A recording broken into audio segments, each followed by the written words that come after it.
Senhoras e senhores, sejam bem-vindos ao curso de Rafael Medeiros. Olha só, hoje vamos fazer a resolução. Na verdade, não é a resolução, vamos fazer os comentários, mas eu vou resolver todas as questões do evolucional de número 6, tá? Então, necessariamente a gente está fazendo essa resolução para quem fez a prova, né?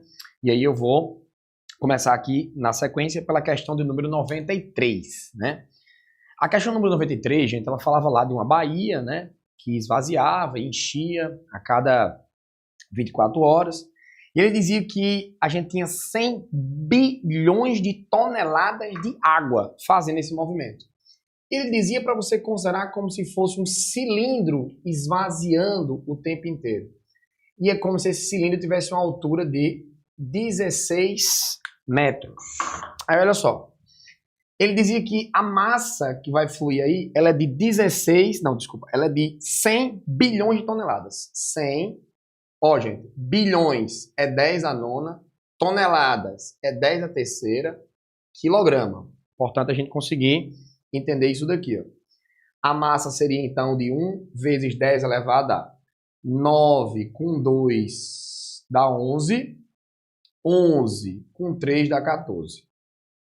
Quilogramas. Tudo bem? Então, 9 com 3, 12 com 2, 14. Essa era a massa de água que passava lá. Ele dizia que o aproveitamento da energia era um aproveitamento de 54%. Ele queria saber, considerando o intervalo de tempo de 24 horas, entre ela estar cheia e ela baixar inteira, ele queria saber qual era a potência. Bem, não posso esquecer disso aqui e o Enem adora. Potência é a quantidade de energia transformada em certo intervalo de tempo. E nesse caso, meus amigos, era a energia potencial gravitacional. Só que nessa ocasião, eu só estou aproveitando 54% disso. Isso seria mg vezes a variação da altura, pelo tempo. Ele dá um toque para você não errar a questão, que é o seguinte, ó, se você pegar esses 16 metros escoando, gente, não faz sentido pegar 16 como referência, por quê? Porque a água que está aqui, ela vai percorrer os 16 metros, mas a água que está aqui embaixo, ela não vai percorrer. A água que está aqui também não. Então, se eu pegar daqui até aqui, essa daqui de baixo percorreu 0 e essa aqui de cima percorreu 16. Se eu pego o centro de massa como referência, seria mais interessante porque seria metade. Ou era só você pensar na altura média. Então, essa variação de altura que eu vou ter que usar aqui, ela é de 8 metros. Esse foi o principal distrator. Onde é que ele bota uma dica legal? Lá no texto, ele diz assim, ó, considera a baía como um cilindro uniforme de 16 metros de altura e pode-se considerar uma altura média que o centro de massa dessa água se move. Ou seja, o centro de massa, considerando a altura média, que era para você adotar, seria exatamente no meio. Repito, ou você imagina que a água está escoando, ó, uma água escoa de 0, outra de 16, a média seria 8 metros. Esse com certeza foi o principal erro. Resultado, quem é a minha potência? A minha potência é 54%, que seria 0,54, de uma massa de 1 vezes 10 elevado a 14, em quilograma, vezes a gravidade, que é 10, vezes a variação de altura, que é 8, dividido por 24 horas. Para a potência ficar em watts, tem que estar tudo no sistema internacional. Metro, quilograma e segundo. Resultado, quando você faz 24 horas, você tem que multiplicar por 3.600 para se transformar em segundos. E aí, você encontraria aqui uma potência de 50 vezes 10 elevado a nona watts, que seria o equivalente a 50 gigawatts. A alternativa correta para a questão número 93 é a letra B. Próxima questão de física era a questão de número 96. A questão 96, ela deu algumas coordenadas, né? Ela diz assim, ó, em uma partida de futebol, né, um goleiro lança uma velocidade, lança a bola no ar, com uma velocidade inicial de 90 km por hora. Mas ele diz que o vento arrasta na direção horizontal com uma velocidade perpendicular, que seria aí de 14,4 km por hora. Então ele mostra mais ou menos assim, ó. Você tem uma velocidade aqui de 90 km por hora essa velocidade aqui é a velocidade da bola, certo? Nessa direção aqui, seria a velocidade da bola. Só que ela recebe uma velocidade do ar nessa direção aqui com 14,4 km por hora, que seria a velocidade do ar. Ele quer saber, após 3 segundos, em que posição a bola estará, né? Estará em qual posição mostrada lá na figura. Aí as figuras elas têm algumas coordenadas, né? E a bola, ela começa em uma coordenada aqui, que é a coordenada 5, 10. O que é que significa isso? 5, 10. 5 é a posição do eixo X, 10 é a posição do eixo Y. Essas são as coordenadas iniciais da bola. Bem, a bola vai desenvolver 2 velocidades simultaneamente, que seria 90 km por hora na vertical, que são 25 metros a cada 1 segundo, e 14,4 km por hora, que seriam 4 metros a cada 1 segundo. Isso significa o quê? Ó, nessa direção aqui, para cima, ele vai andar 25 metros por segundo. Então vai ser 25 metros a cada 1 segundo. Em 3 segundos ele andaria 75 metros nessa direção, que seria a direção de Y. Ele vai andar aqui nessa direção 75 metros. Nessa outra direção, ele tem uma velocidade de 4 metros por segundo e são 3 segundos. Então ele andaria nessa direção 12 metros. Só que é o seguinte, ó, 12 metros é o que ele andou em X. 75 metros é o que ele andou em Y. Porém, meus amigos, em Y ele já começou na posição 10. Então, se ele começou na posição 10 e ele aumentou 75 metros, ele foi para a posição 85 metros. Se no eixo X ele começa na posição de número 5 metros e ele andou 12 metros, então ele foi para a posição 17 metros. Portanto, quais são as coordenadas que ele estaria? Ele estaria nas coordenadas 17, que é a de X, e 85, que é a de Y. Quem me dá as coordenadas 17 e 85 é a coordenada de número 3, é o ponto exatamente 3, e, portanto, a alternativa correta é a letra C. Espero que tenha ficado claro para vocês aí. Dúvidas? Procura o professor também em sala de aula. Questão de número 99. Vamos para a questão 99 agora. Vamos lá. 99, uma sequência de tiros aí, questões envolvendo cálculos. E ela diz assim: a mega rampa é uma modalidade bastante popular, né? Aí ele nessa mega rampa faz um garoto cair de uma altura de 25 metros para uma altura de 5 metros. Ele faz o garoto cair aqui, ó, de altura de 25 metros para uma altura aqui de 5 metros. E aí, na verdade, ele desce e sobe aqui assim. E essa altura aqui, que seria de 5 metros. Um pouquinho fora de escala, né, a figura, mas é isso. Aí ele diz o seguinte: o garoto, ele parte do repouso aqui, de uma posição que ele está chamando de A, vai descer, vai transformar a energia potencial em energia cinética e vai chegar nessa posição aqui. O que é que ele quer saber? Ele quer saber qual é a energia cinética nessa posição aí. Seria a energia cinética final dele no lançamento. Quanto vale essa energia cinética? Você tem algumas opções. Uma delas é: essa energia cinética é exatamente o quanto a energia potencial gravitacional varia. Ou você faz como um caso clássico, né? Ele chama posição A e posição B. Aí você faz, ó, a energia mecânica de A igual à energia mecânica de B. Repite, você pode fazer variação da energia potencial igual à variação da energia cinética, que daria certo. Em A, ele só tem potencial gravitacional. Em B, ele tem potencial gravitacional e também tem cinética. O que ele quer? Ele quer exatamente a energia cinética de B. Ó, A seria mg a altura de A. Aí isso aqui está positivo, passa para cá negativo. mg a altura de B. E isso me daria a energia cinética de B. A massa, ele deu 70 kg. gravidade 10, essa altura era 25, menos 70, gravidade 10, altura 5, isso me dá a energia cinética de B. A energia cinética de B seria o equivalente a 700, 25 menos 5 daria 20, né? Seria 700 vezes 20. Isso aqui me dá o equivalente a 14.000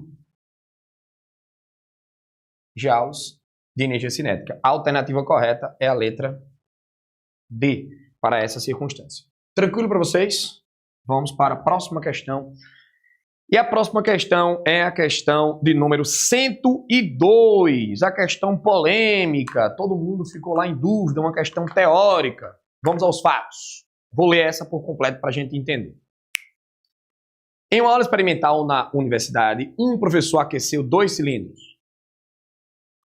A e B, de materiais diferentes, de mesma massa, a uma temperatura elevada. Então, peraí, vamos começar do começo, entendendo o que é que o professor fez, para ninguém botar a culpa no professor que fez o experimento. Vamos lá. Para começar, o que é que ele está me dizendo? Ele usou 2 cilindros e aqueceu a uma determinada temperatura. Os cilindros A e B. Ele disse que esses cilindros, eles eram de materiais diferentes, mas eles possuíam a mesma massa. Então a massa do cilindro A era igual à massa do cilindro B.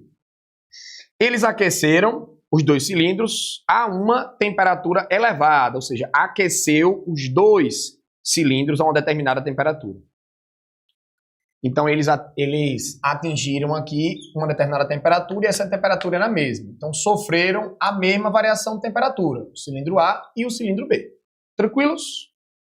Aí ele diz assim: em seguida colocou ambos em um calorímetro de forma a garantir que ambos os cilindros estivessem em equilíbrio térmico, evitando a perda de calor. Então, os 2 cilindros, eles foram colocados aí em uma situação para ficar em equilíbrio térmico. Só que ele diz o seguinte: em uma segunda etapa, o professor preenche os 2 calorímetros com massas iguais de água em temperatura ambiente e dentro de cada um dos cilindros, coloca um dos cilindros. Então presta atenção. Eu peguei 2 calorímetros, certo? 2 calorímetros com a mesma quantidade de água, ou seja, a mesma massa de água que tem aqui é a massa de água que tem aqui. E eu peguei e botei os 2 cilindros, não sei de suas dimensões, eu só sei que suas massas são iguais. Aqui o A e aqui o B. Então é a mesma porção de água com os 2 cilindros dentro. Foi isso que ele me disse. Aí ele diz assim, ó, em essa segunda etapa, o professor preenche os 2 calorímetros com massas iguais de água em temperatura ambiente e dentro de cada um coloca um dos cilindros. Ok. Após um novo equilíbrio térmico ser atingido, caralho, são 2 equilíbrios diferentes. Ó. Esse equilíbrio e esse. Ou seja, a água e o corpo entraram em equilíbrio térmico. A água e o corpo entraram em equilíbrio térmico. Beleza. Ele diz: é possível observar que a água que estava com o cilindro A atingiu uma temperatura maior do que a água que estava com o cilindro B. Ó, a temperatura final da água onde estava o cilindro A foi maior do que a temperatura final da água onde estava o cilindro B. Galera, vamos raciocinar, certo? Pense comigo. Se a massa que estava aqui aqueceu mais do que a massa que estava aqui, ora bolas, se é a mesma massa de água recebendo uma certa quantidade de energia e uma aqueceu mais do que o outro, é porque essa água recebeu mais calor que essa. Ou seja, a quantidade de calor recebida em A, ela é superior à quantidade de calor recebida pela água em B.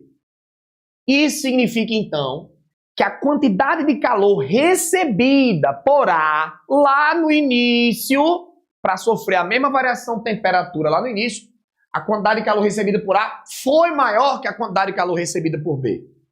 Então, se eu voltar lá para o início, para entender a quantidade de energia que foi recebida por A e por B, significa que para promover a mesma variação de temperatura, vejam só, para promover a mesma variação de temperatura, olha só a variável aqui, ó, a variável. Isso aqui foi igual, isso aqui foi igual, percebam, foi a mesma massa que cada cilindro tinha, sofreram a mesma variação de temperatura, mas a quantidade de calor que A recebeu foi maior. Se A recebeu uma maior quantidade de calor, só tem uma explicação. A tinha um maior calor específico.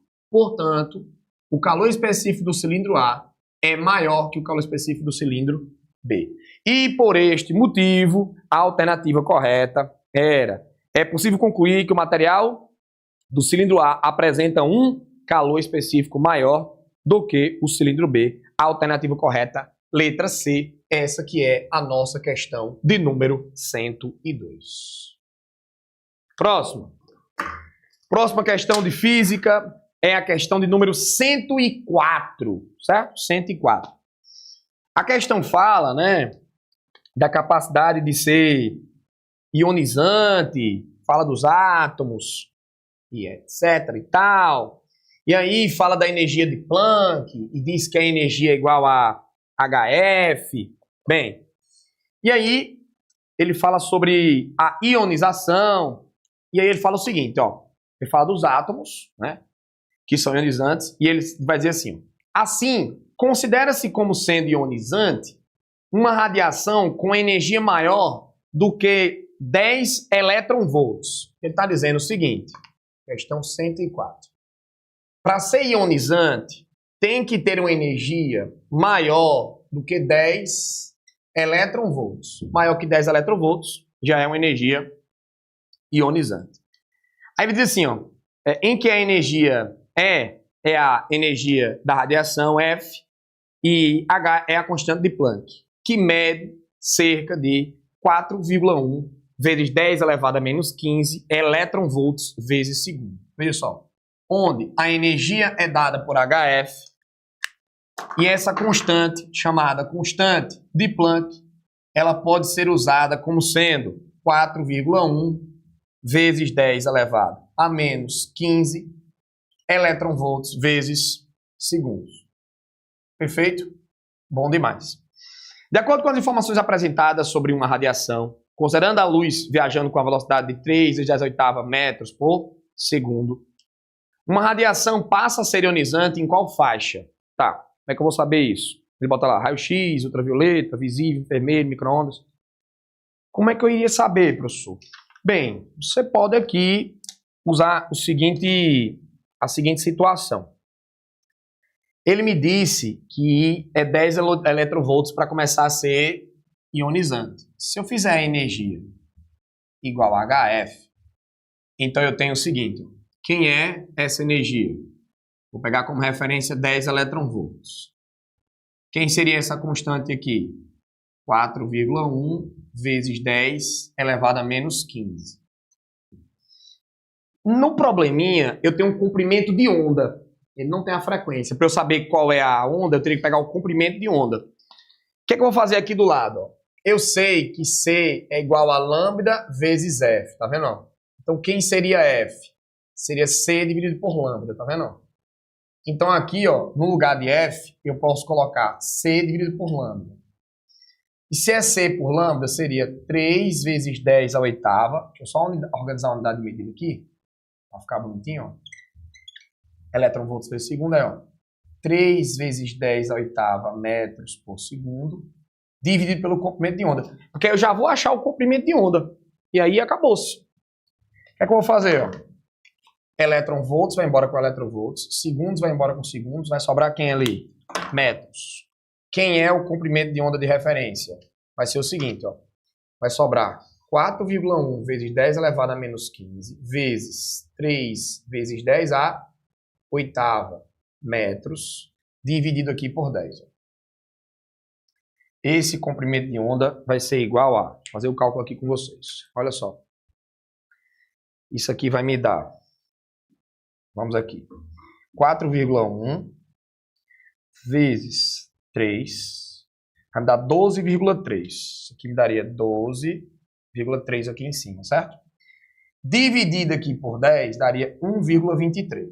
Aí, ó, vezes 10 elevado a 8 menos 15. Senhoras e senhores, se eu fizer aqui 8 menos 15, vai me dar menos 7 metros. Se a gente olhar lá para os valores que ele me dá sempre uma potência de 10, né? E a potência de 10 que a gente tem aqui seria a potência de 10 elevado a menos 7, como referência. Se a gente for olhando lá para as radiações, partindo da rádio, começa com 10 a 0, vai a 10 a menos 2. Lá na luz visível, eu tenho lá mais ou menos 10 elevado a menos 7, a menos 6 antes do visível. E aí depois eu tenho 10 elevado a menos 8. E no meio, tá mais ou menos assim, ó. Deixa eu só mostrar como é que tá aí a representação, pra gente ser claro aqui, ó. Tá mais ou menos assim, ó. Ultravioleta tem 10 a menos 8 dentro. 10 a menos 7 também está dentro do ultravioleta. Aí, ó, fora aqui estaria luz visível, certo? E depois estaria 10 a menos 6. Ora, se aqui é luz visível e aqui é ultravioleta, no visível não vai fazer a partir do ultravioleta. A alternativa correta é a letra B. Beleza? Teve gente que lembrou de uma aula de ionização celular, né? E aí pensou assim, bem, o professor falou que a radiação é ionizante a partir da ultravioleta, marcou a letra B e deu certo. Então, péssima notícia para lhe dar. Foi na cagada. Por quê?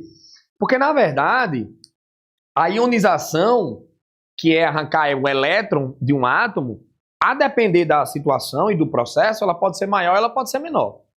A nossa estrutura, ela normalmente ioniza nessa faixa de frequência a partir do ultravioleta, tá? Então, para a maioria de vocês aí que já fez isso daí, foi uma coincidência, tá? Posso ionizar, por exemplo, uma placa metálica de um determinado material com radiação na faixa do visível, por exemplo. Questão de número 106, questãozinha teórica. Falava assim, ó. Por ser uma onda mecânica, o som requer um meio material para se propagar. Então, era sobre a propagação do som. Ele compara as moléculas comuns que tem lá, que é nitrogênio e oxigênio, que tem menor densidade. E assim ele diz o seguinte, ó. A velocidade do som no ar é maximizada em qual condição? Ou seja, onde é que a velocidade do som ela é maior? O que é que vai alterar? Aí tem muito cuidado, né? Para a gente não fazer uma confusão com o que a gente faz normalmente com a velocidade do som em meios materiais. A gente aprendeu que em sólidos a velocidade é maior do que em líquidos, que é maior do que em gases. Justificativa. Ligações intermoleculares são mais fortes no estado sólido, depois líquido, depois gasoso, quando eu comparo a mesma substância mudando de estado físico. Está tudo perfeito. Só que quando você fala de um gás, as ligações intermoleculares elas são desprezadas. Um gás aqui comparando o gás ideal. Resultado, nessa ocasião, se a gente despreza as ligações intermoleculares, então a gente está diante de uma situação em que as ligações não vão influenciar. Professor, eu vou ter que analisar o quê? A energia cinética média das moléculas. Então, dois fatores serão importantes aí para a velocidade do som. Um desses fatores, essa aqui é a questão de número 106. Um dos fatores que vão influenciar é a temperatura. Ninguém precisava saber, tinha que entender só que existe uma relação entre a velocidade do som e a temperatura absoluta. Ninguém tinha que entender ou lembrar dessa equação, não. Mas, quanto mais quente o ar tiver, ou seja, quanto maior for a temperatura, maior vai ser a velocidade de quem, gente? Do som. A alternativa que mostrava alta temperatura era a letra A e a letra B. Só que trouxeram outra coisa, que é alta umidade e baixa umidade. Gente, a presença de vapor de água ou de água naquela região, ela acelera a velocidade do som porque aumenta o grau de interação. Diferente de um gás ideal, as moléculas de água têm ali umas ligações. São fracas, mas elas existem. Ou seja, eu tenho uma relação onde eu preciso que o ar esteja muito aquecido para que as moléculas tenham mais energia, Mas a presença da umidade contribui para a velocidade. Ou seja, eu teria maior umidade e maior temperatura. A resposta para isso é a letra A. Seguindo, vocês vão lá para a questão número 108. Né? A questão 108 tem um problema de unidade de medida. Por quê? Porque a resposta era estar em megapascal, era para estar em megapascal. E a questão mostra lá MP, e MP não é unidade de porra nenhuma. Portanto, tinha que ter o megapascal, que era PA. O que a questão diz lá? Ela diz que durante um teste, uma força é exercida sobre uma válvula de 300 newtons. Tinha um distrator porque ele usava 150 também numa situação normal. Mas no comando da questão, ele quer durante o teste. E durante o teste existia uma força de 300 newtons. Ele quer saber qual é a pressão indicada no teste. Bem, pressão é força sobre área. Eu já tinha a força. Por quê? Eu já sabia que a força era 300 newtons. Mas eu não tinha quem? A área. Mas ele me deu algumas informações.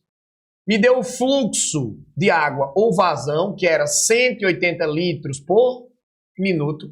E me deu a velocidade, que era 20 metros por segundo. Se você fizesse uma análise dimensional, você percebia que era possível encontrar a área ali. Ó. Por quê? Ó, se eu transformar isso aqui em metros cúbicos por segundo, olha o que acontece. Ó. Metros cúbicos por segundo é o mesmo que metro quadrado vezes metro por segundo. Ou seja, o fluxo, ele na verdade é a área vezes a velocidade. E é aqui que eu encontrarei a área. O que é que eu vou fazer para encontrar a área? Vou transformar de litro por minuto para metro cúbico por segundo. Vige, professor, como é que transforma isso? Vou fazer aqui no cantinho para a gente lembrar. São 180 litros a cada minuto. 180 litros por minuto são 180. Ó. 1 metro cúbico tem 1000 litros. Então eu multiplico isso aqui por 10 a menos 3 para ficar em metros cúbicos. 1 minuto tem 60 segundos. 180 por 60 dá 3. Então é 3 vezes 10 a menos 3 metros cúbicos por segundo. Trago essa informação para cá e ó, 3 vezes 10 a menos 3 metros cúbicos por segundo. A área eu estou querendo, a velocidade é 20 metros por segundo. E assim eu vou encontrar aqui uma área de 1,5 vezes 10 elevado a menos 4 metros quadrados, só para acelerar. Resultado, a pressão seria 300 newtons dividido por 1,5 vezes 10 elevado a menos 4 metros quadrados. Ou seja, essa pressão seria de 200 vezes 10 elevado à quarta newtons por metro quadrado. Lembrando que newton por metro quadrado é pascal. Isso me daria 2 vezes 10 à sexta pascal. 10 à sexta é mega, 2 megapascal. Teria ali um PA. No final a questão botou só MP. A alternativa correta seria a letra C. Belezinha? A próxima questão é a questão de número 111. Questão número 111, bastante poluída, muita informação, muito distrator. Mas ele falava de um novo planeta e falava também de alguns outros planetas. Falava de um novo planeta e de alguns planetas conhecidos. No fim, certo? No fim da questão, o comando era: com base no texto, se esse terceiro planeta for detectado, qual será aproximadamente a razão entre o seu raio médio, ou seja, raio do planeta novo, e o raio do planeta GJ887b. Então, eu tenho lá a razão com o planeta GJ887b. Vou botar aqui só R, certo? Onde esse planeta é o planeta GJ887b. Porque lá no texto tem o 887c e o 887b. E aí é importante para que a gente consiga resolver aqui o problema. Aí veja só. Como é que eu acho a razão entre os raios, professor? Bem, qual foi a informação que ele me deu? Período, professor. Então pronto. Terceira lei do nosso queridíssimo Kepler. A razão entre o período ao quadrado e a distância média ao cubo é uma constante. Então se eu fizer, ó, do novo, vou chamar de N, do novo com velho, vou chamar só de RT, seria... Ele disse na questão que o período em dias era 51. Então, era 51 ao quadrado pelo raio do novo ao cubo. O período do velho, o GJ887b, que é o que ele queria, era de 9,3 dias. Então, era 9,3 ao quadrado. E isso dividido por R ao cubo. Gente, eu vou fazer aqui, ó, a razão 51 ao quadrado, 9,3 ao quadrado.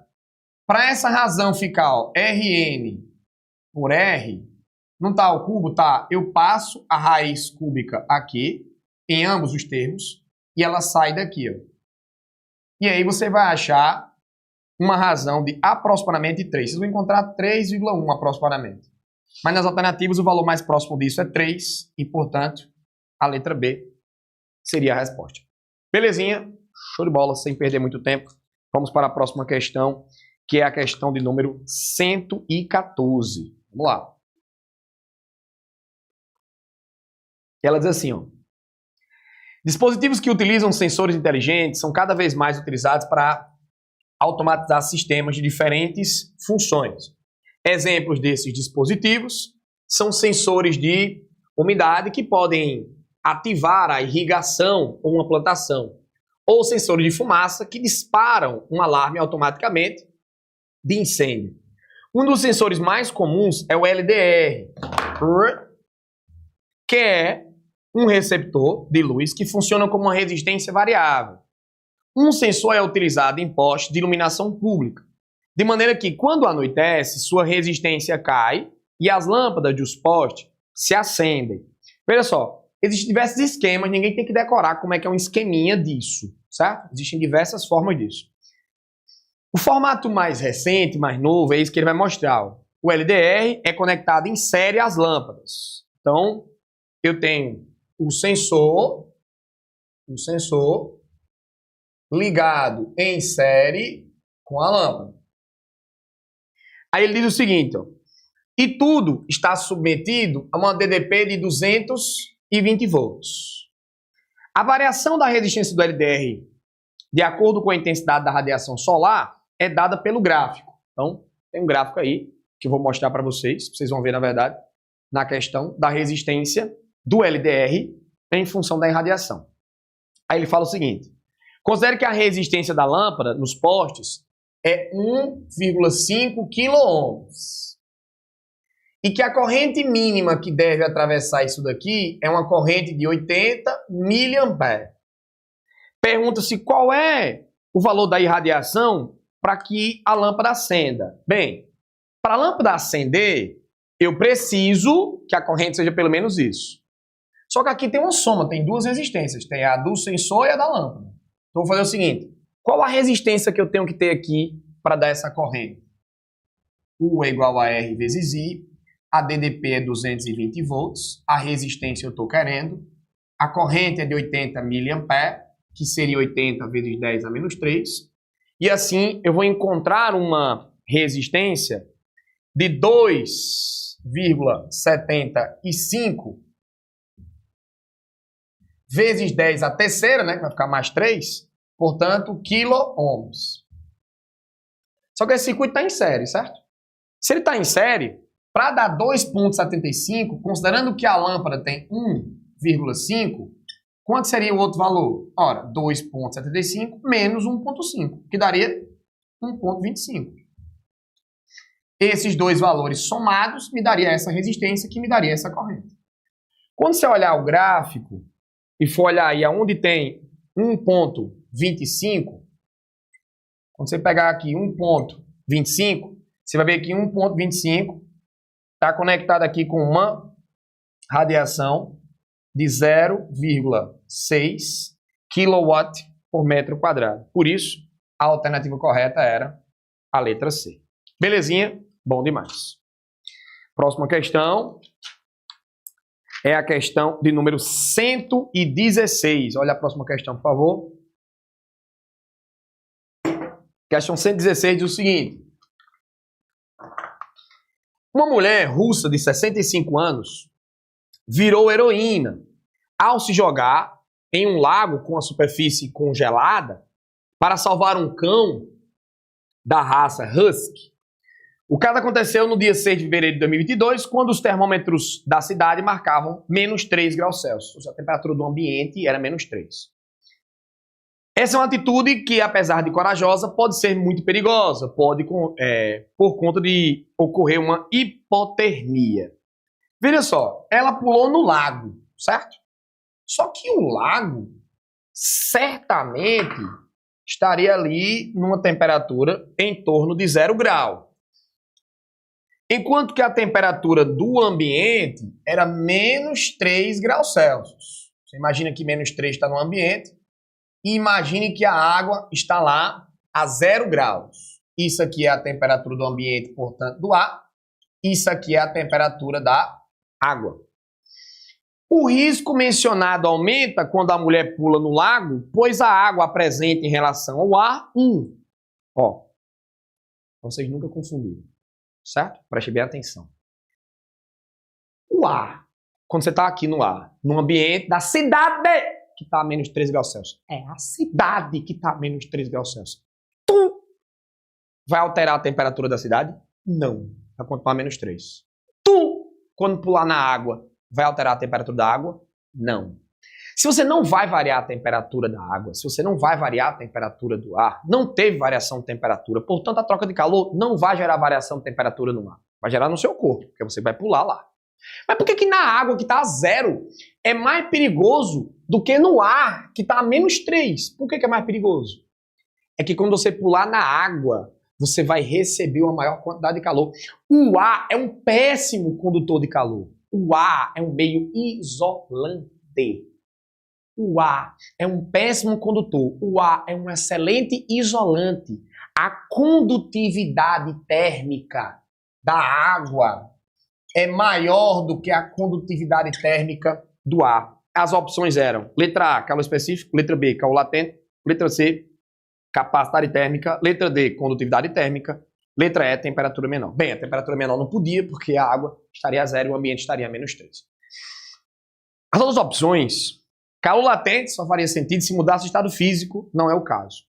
A letra A e a letra C falam em calor específico e a outra capacidade calorífica, que equivale à capacidade térmica. Por que nenhuma das duas alternativas pode responder? Porque em ambos os casos, eu estaria comparando uma variação de temperatura acontecendo, e isso não vai acontecer. A água, ela vai apresentar uma maior condutividade térmica, então eu tenho um fluxo de calor maior para o seu corpo. Essa é a resposta. E por isso, você vai acabar tendo um risco maior. Por isso, a alternativa correta é a letra D, porque a água tem uma condutividade térmica maior. Professor, o fato da água ter um calor específico maior, se você pensar em calor específico, você ia imaginar que o seu corpo iria estar sofrendo variação de temperatura. Isso não tem a ver com quem? Com a água. Eu quero saber o comportamento da água. E a água não sofreu variação de temperatura. Captou? Sempre que provocar variação de temperatura, você pode falar em calor específico ou capacidade térmica. Sempre que for a velocidade da troca, o fluxo de calor, a velocidade da troca, é condutividade térmica. A alternativa letra D seria a alternativa correta. Questão número 120. Não é um assunto muito frequente, né? Mas fala-se no sistema massa-mola e no período de um pêndulo simples. E aí é o seguinte, ó. O período de um sistema massa-mola, que é aquele que oscila em uma determinada superfície, ele pode ser dado por 2π raiz quadrada de m sobre k. O período de um pêndulo simples, ele não depende da massa. Ele é 2π raiz quadrada de L sobre G. Risco mínimo dele exigir que você saiba exatamente isso daqui, mas é possível. Ele diz o seguinte, ele trocou a massa por uma massa 4 vezes maior. Bem, se ele trocar uma massa por uma massa 4 vezes maior, primeiro, o pêndulo não sofre alteração. E o sistema massa-mola? Se essa massa ficar 4 vezes maior, raiz quadrada de 4 dá 2. Por isso esse período aqui vai dobrar. Então, o sistema massa-mola dobra e o pêndulo não acontece nada.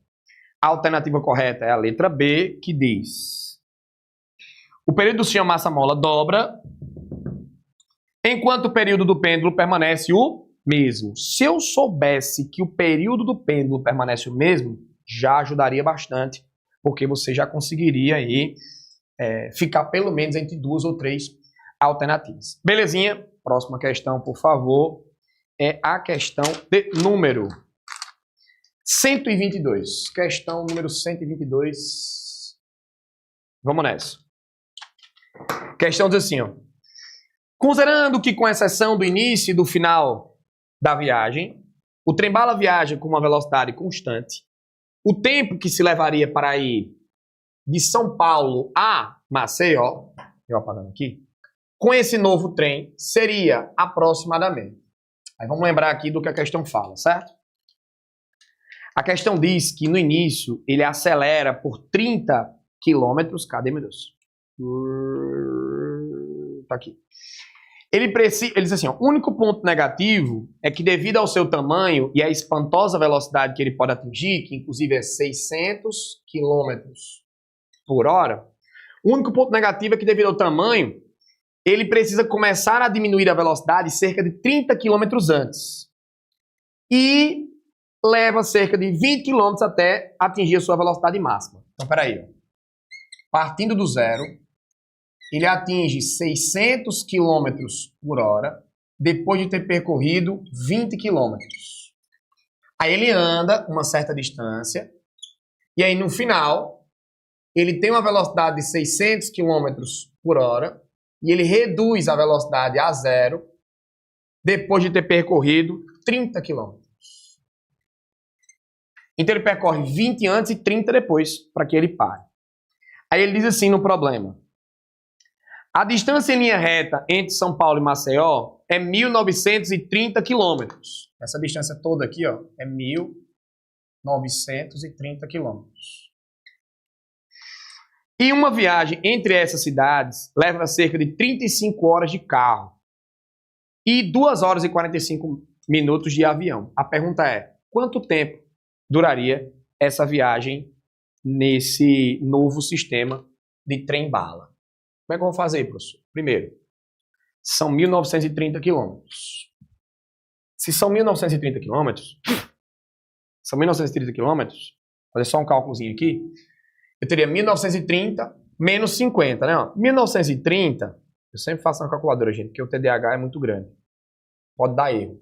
Menos 50 dá 1.880, né? Mas eu faço aqui, ó. 1.880 mesmo. Isso daqui me daria 1.880 quilômetros, certo? Só que é o seguinte, aqui ele permanece com 600 km por hora o tempo inteiro. Aqui ele vai de 0 a esse valor e aqui ele vai desse valor a 0. Vou lembrar vocês uma coisa que se chama velocidade média. Nesse trecho que eu vou chamar de 1, chamar trecho 1, trecho 2 e trecho 3. Qual é a média entre 0 e 600? 300, né? Então você vai fazer assim. Trecho 1. Velocidade é a distância sobre o tempo. Então o tempo é a distância sobre a velocidade. Quem é a distância percorrida na primeira parte aqui? 20 km. Então você vai fazer 20 km dividido pela velocidade média. Quem é a velocidade média? De 0 a 600 é só somar as duas e dividir por quanto? Por 2, que vai dar quanto? 300 km por hora. Vai ficar aqui, ó. O tempo será. Mantém o primeiro, multiplica pelo segundo, vai dar em hora, vai dar 2 sobre 30 em hora, né? 2 sobre 30 em hora dá quantos minutos? 2 horas...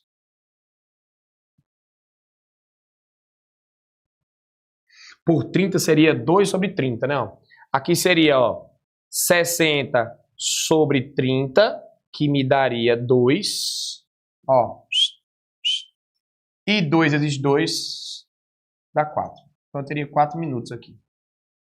No meio seria quanto? No meio, trecho 2. Você vai fazer a mesma coisa. O tempo 2 aqui é o tempo 1. seria a distância pela velocidade. A distância seria 1.880 km, dividido pela velocidade média, que é 600 km por hora. E aqui eu teria um tempo 2, que seria 1.880 dividido por 600.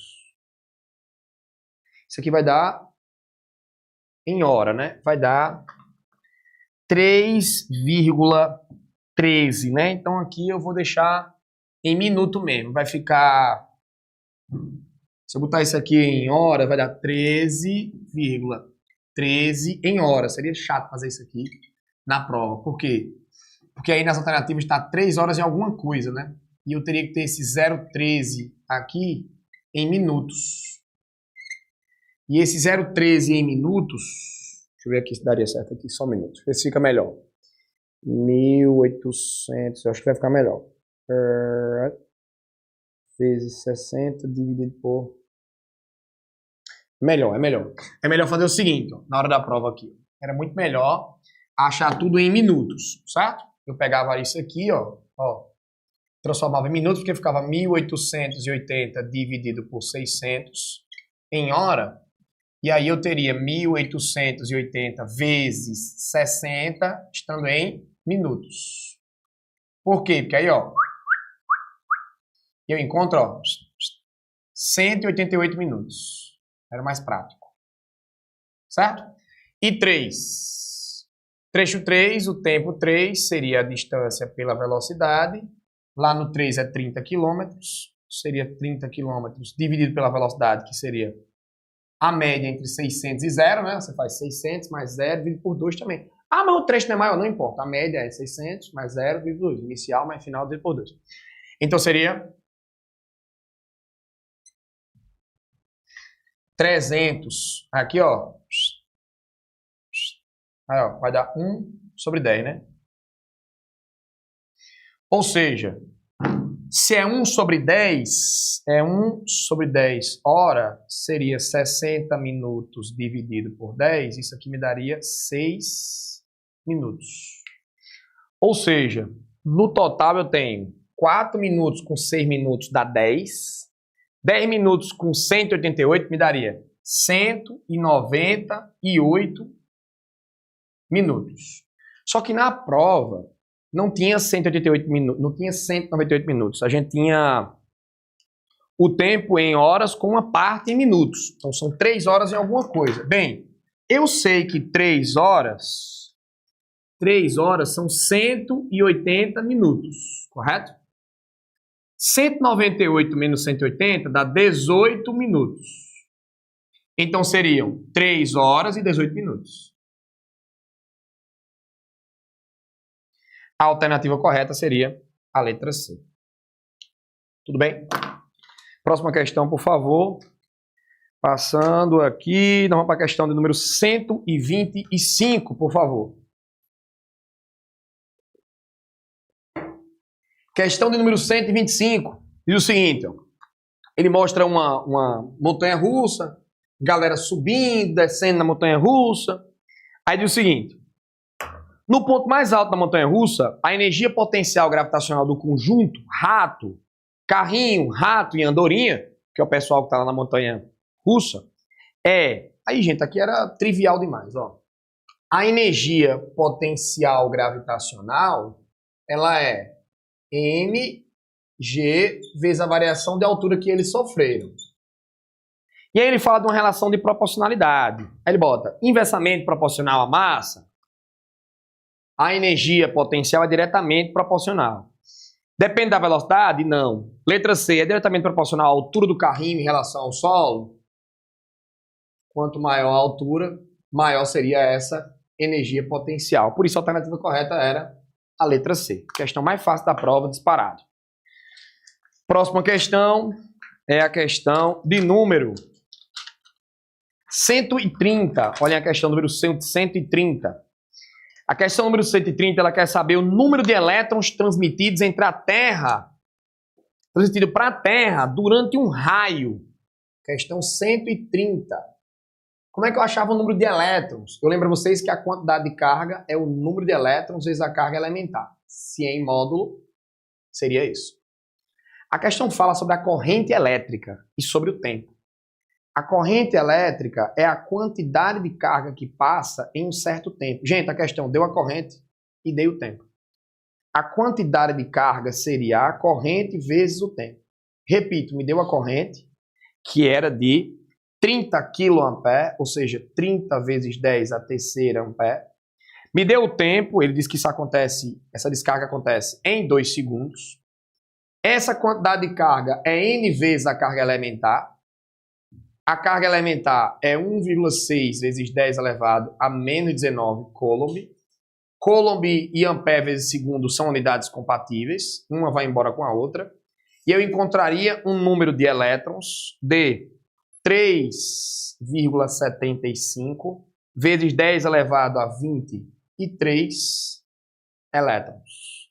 Na questão, a alternativa mais próxima disso é a letra A, que representa lá 3,7. A próxima questão é a questão de número 135. Vamos à questão de número 135. Questão número 135 diz o seguinte, ó, só para contextualizar, porque a resposta é teórica, né? O comando é, ao realizar esse processo, haverá um aumento de qual parâmetro que influencia nesse exercício vocal? Qual foi o contexto? Volta para o texto. Nesse contexto, o cantor é capaz de treinar para atingir notas mais agudas, aumentando a tensão em suas cordas. Gente, se o que ele queria era alterar as notas para notas mais agudas, trata-se de uma qualidade fisiológica chamada de altura. Se a qualidade fisiológica é a altura, o exercício focal vai depender de quem? A altura está associada à frequência, a intensidade está associada à amplitude e a identificação da fonte que emite, ela é representada pelo timbre. Portanto, a alternativa correta seria letra D, frequência. Próxima questão é a questão de número. Acabou? Acabou. Era só isso. 135 é a última de natureza, né? Senhoras e senhores, é isso por hoje. É só. Tchauzinho pra vocês. E até um próximo encontro, se Deus quiser. Valeu, galera!